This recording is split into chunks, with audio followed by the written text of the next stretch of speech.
మూడవ ముఖ్యమైన విషయం ఏంటంటే మన యాటిట్యూడ్ చక్కగా ఉండాలి, మన దృక్పథం చక్కగా ఉండాలి. దీని ఇంగ్లీష్ లో యాటిట్యూడ్ అంటాడు.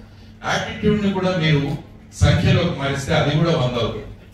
ATTITUD రాసి దాన్ని మళ్ళా నెంబర్ ఇవ్వండి. ఏకి 1, బికి 2, సికి 3, దాన్ని మొత్తం మళ్ళా కలిపితే అది కూడా 100 అవుతుంది.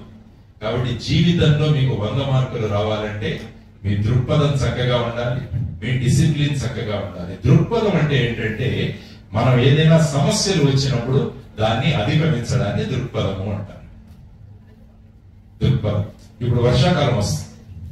అబ్దుల్ కలాం గారు చెప్తుండేవాళ్ళు, వర్షాకాలం వచ్చినప్పుడు అన్ని పక్షులు భయపడిపోతాయి. చిన్న చిన్న పక్షులన్నీ భయపడిపోయి అవి అక్కడక్కడ దాక్కుంటాయి. కానీ గరుడ పక్షి అది ఏం చేస్తుందంటే మేఘాల మీదకి వెళ్ళిపోతుంది. వర్షం ఎక్కడి నుంచి పడుతుంది? మేఘాల నుంచి.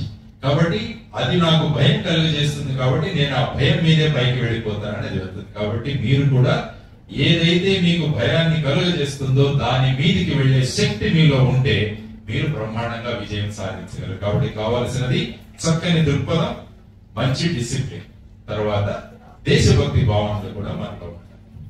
దేశం నాది, ఈ ప్రాంతం నాది, ఈ రోడ్డు నాది, ఈ ఊరు నాది, ఈ జిల్లా నాది, రాష్ట్రం నాది, దేశం నాది అన్న భావాలు మీలో గనక ఉంటే అప్పుడు ఏమవుతుందంటే మనం ఒక గొప్ప దేశాన్ని తయారు చేస్తాం. ఇల్లు మాత్రం నాది అనుకోకండి. ఇల్లు నాది అనుకుని ఇల్లు చక్కగా శుభ్రంగా పెట్టుకుంటాం. రోడ్డు నాది కాదు, చెత్త వేసే రోడ్డు, అది తప్పు. రోడ్డు కూడా నాది అనుకున్నప్పుడు దాని మీద చెత్త వేయి. ఊరు నాది అనుకున్నప్పుడు శుభ్రంగా పెట్టుకుంటాం. కాబట్టి ఇది కూడా మీరు నేర్చుకోండి. కాబట్టి భారతదేశం పట్ల ప్రేమను నేర్చుకోండి. 100 మార్కులు సంపాదించండి. కావాలంటే ఇంటికి వెళ్ళి చూసుకోండి. ఐ లవ్ ఇండియా అని రాసి దాన్ని కూడా నెంబర్లోకి మారిస్తే అది కూడా 100 అవుతుంది.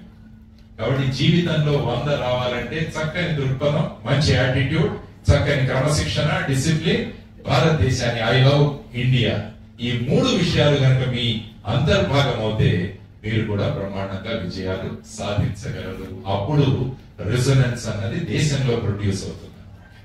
మీ రిజనెన్స్ అన్ని కలిస్తే దేశం రిజనెన్స్ అవుతుంది. కాబట్టి let us make India resonant with our energies అన్నది మనం ఈ రోజు చేయాల్సిన సంకల్పం. కాబట్టి ఆ సంకల్పాన్ని మనం ముందుకు తీసుకురావాలని కోరుకుంటున్నాం. తర్వాత ఇంకొక చిన్న విషయం, చాలా మంది ఏమనుకుంటుంటారంటే మేము హైదరాబాద్ లో లేము, మేము వరంగల్లో ఉన్నాం, మేము ఢిల్లీలో లేము, మేము ఇక్కడ ఉన్నాం, ఇలా అనుకుని మనల్ని మనం తక్కువ చేసుకుంటుంటాం. కానీ అలా ఎప్పుడు చేసుకోకండి. మీరు ఎప్పుడైనా ఇక్కడ చుట్టుపక్కల ప్రాంతాల్లో తామర పూలు ఎక్కడైనా దొరికితే వెళ్ళండి. తామర పూలు, నేను యాక్చువల్గా రామేశ్వరం వెళ్ళాను కొన్ని రోజులు. రామేశ్వరం కలాం గారి పుట్టిన ప్రదేశం, అక్కడ మంచిది దేవాలయం కూడా. అక్కడ రామేశ్వరానికి వెళ్ళి ఆ బయట తామర పూలు అమ్ముతుంటారు. నేను వాడు అడిగాను, తామర పూలు ఎక్కడి నుంచి తీసుకొస్తారు, ఎంత చక్కగా ఉన్నాయంటే సరే ఇక్కడ దగ్గరలో ఉన్నాయి. సరే ఒకసారి వెళదాం అనుకుని వెళితే మొత్తం బురద ఉంది. బురదలో వచ్చి మమ్మల్ని తీసుకెళ్ళాడు. కాళ్ళకంతా బురదే, చిన్న చిన్న చేపలు, పురుగులు అన్ని కుడుతున్నాయి మమ్మల్ని.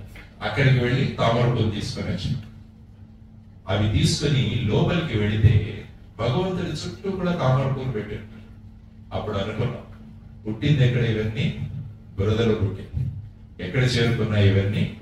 భగవంతుడి దగ్గరికి వెళ్ళాం. కాబట్టి ఎక్కడ పుట్టామన్నది ముఖ్యం కాదు, ఎలా పెరిగి ఎక్కడికి చేరామన్నది ముఖ్యం అన్నది మనం అంతా నేర్చుకోవాలన్నది ప్రధానమైన. మనం ఎక్కడైనా పుట్టచ్చు. పెద్ద వ్యక్తులంతా చూడండి చిన్న చిన్న ప్రాంతాల్లో పుట్టిన వాళ్ళు కానీ వాళ్ళు ఎప్పుడు కూడా ఏమనుకున్నారంటే మేము సాధించగలము అన్న ఒక కాన్ఫిడెన్స్ ఉంది కాబట్టి వాళ్ళు ఆ విధంగా వెళ్ళగలిగారు. కాబట్టి ఎప్పుడు కూడా where you are born is not important, how you have grown and where you have reached is very very important. ఇప్పుడు చూడండి వర్మ గారు, आप कहां पैदा हुए? वर्मा जी कोटा जिले में छोटा सा गांव है, कोटा जिले में छोटा गांव में पैदा हुए. ఆయన చూడండి ఒక చిన్న గ్రామంలో రాజస్థాన్ లో కోటా జిల్లాలో పెట్టాడు. ఇప్పుడు కోటాలోనే ఏం పెట్టాడు ఆయన? రెజనెన్స్ సంస్థను పెట్టాడు. కాబట్టి where you are born is not important, where you have gone he has gone to ఐఐటికి వెళ్ళాడు. వెళ్ళి మొత్తం దేశంలోనే రెజనెన్స్ అన్న సంస్థ అంటే ఏంటో ఆయన ప్రూవ్ చేశాడు. ఆయన కూడా అనుకుని ఉంటే నేను కోటాలో చిన్న గ్రామంలో పుట్టాను, నేను ఢిల్లీలో పుట్టలేదు, నేను జైపూర్ లో పుట్టలేదు, అలా అనుకుని ఉంటే ఆయన సాధించగలిగేవాడా? లేదు. సాధించాలి అనుకున్నాడు, సాధించి చూపించాడు వర్మ గారు. అంత చప్పట్లు కొట్టండి. కాబట్టి ఎక్కడ పుట్టామన్నది కాదు, మనం చిన్న గ్రామంలో పుట్టినా చాలు. పోర్బందర్లో పుట్టాడు మహాత్మా గాంధీ. హిస్టరీలో 35 మార్కులు వచ్చాయి, కానీ చరిత్ర సృష్టించాడు. అందువల్ల చరిత్ర సృష్టించిన వ్యక్తి. కాబట్టి ఎక్కడ పుట్టామన్నది ఇంపార్టెంట్ కాదు. ఎక్కడైనా చూడు, మన అమ్మ ఇక్కడ గోల్డ్ మెడల్ తెచ్చుకుంది వరల్డ్ బాక్సింగ్ ఛాంపియన్షిప్ నిఖాత్. చిన్న గ్రామంలో పుట్టింది. ఆ అమ్మాయిని అందరూ డిస్కరేజ్ చేశారు, ఇదేంటి నువ్వు బాక్సింగ్ లోకి వెళ్తున్నావు, ఇది మగవాళ్ళ ఆట అని చెప్పేసి. అయినా కూడా ఆ అమ్మాయి నిలబడింది. వాళ్ళ నాన్నగారు చెప్పారు, ఎవరైతే నిన్ను వద్దంటున్నారో వాళ్ళే వచ్చి నిన్ను మెచ్చుకుంటారు, ఒక రోజు చూడని చెప్పి ఈ రోజు అందరూ మెచ్చుకుంటున్నాం. అది ఆ అమ్మాయి నుంచి నేర్చుకోవాల్సిన ప్రధానమైన అంశం. కాబట్టి మన దృఢ నిశ్చయం ఉంటే, మనలో సాధించాల్సిన పట్టుదల మనలో ఉంటే ఏ శక్తి కూడా మనల్ని ఆపలేదని చెప్పేసి వీళ్ళందరూ కూడా మనకి చెబుతుంటారు. కాబట్టి బీ కరేజియస్, నిర్ణయం తీసుకోండి, చేయాల్సినవి చేయండి, వదిలేయాల్సినవి వదిలిపెట్టేసేయండి పక్కన. Then your goal will be achieve. కాబట్టి ఆ విధంగా మనం ముందుకు వెళదాం.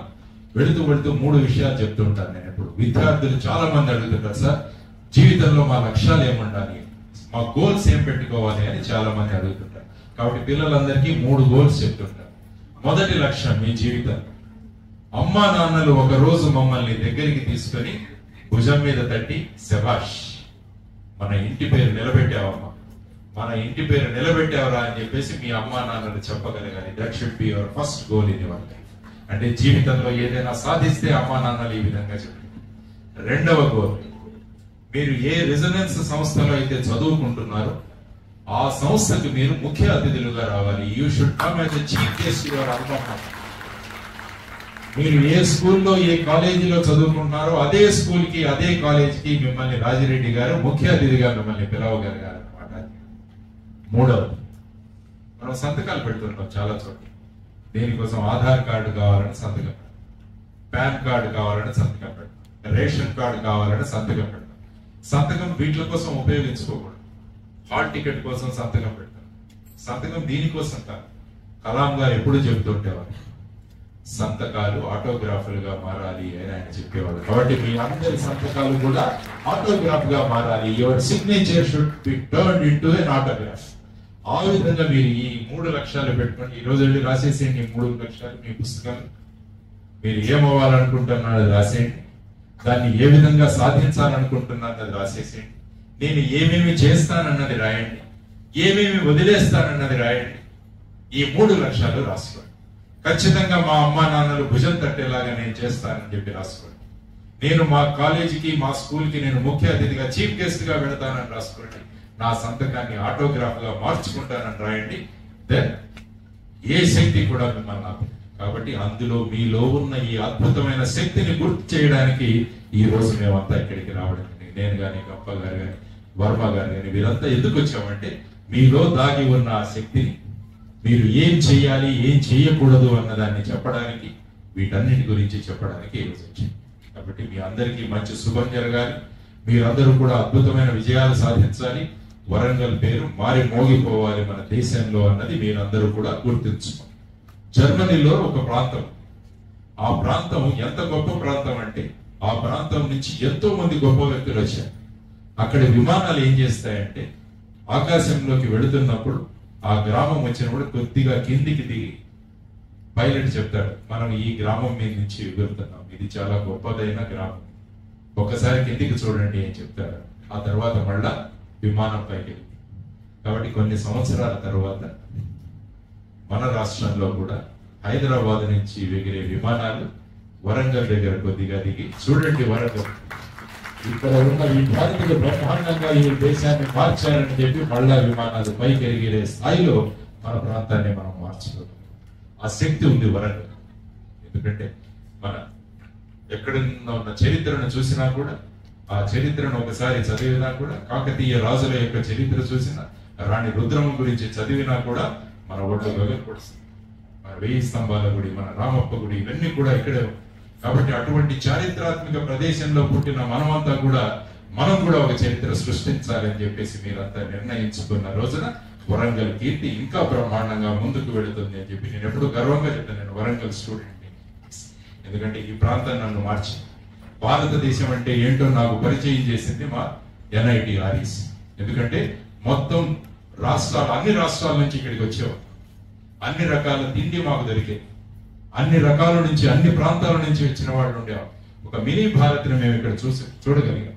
దాంట్లో ఏమైందంటే మాకు దేశం పట్ల ఒక అభిమానం. కాబట్టి అటువంటి ప్రదేశంలో ఉన్న మనమంతా కూడా చిన్న పనులు చెప్తున్నాను, నేనేం పెద్ద పనులు చెప్పలేదు. 2 సంవత్సరాలు ఒక తపస్సు చేయండి. ఒక తపస్సులో కూర్చొని మనం చదువుకుంటాం, చాలా మంది ఋషులు తపస్సు చేశారు, దేవుడు ప్రత్యక్షమయ్యాడని మనం చదువుకుంటాం. మీ అందరూ కూడా తపస్సు చేయండి. 2 సంవత్సరాలు మాత్రమే చాలు. ఆ తర్వాత ప్రపంచాన్ని మీరు తపస్సు చేయించగలరు. ఆ కెపాసిటీ మీలో ఉందని చెప్పి ఆ గుర్తు చేయడానికి ఈ రోజు రావడం జరిగింది. కాబట్టి ఈ అవకాశాన్ని ఇచ్చిన రాజిరెడ్డి గారికి నమస్కారాలు తెలియజేసుకుంటూ, మీరందరూ కూడా గొప్ప విజయాలు సాధించాలి. వెళ్ళాలి. మన వరంగల్ని మళ్ళా వరంగల్ కీర్తిని గొప్పగా ప్రచారం చేసుకుంటూ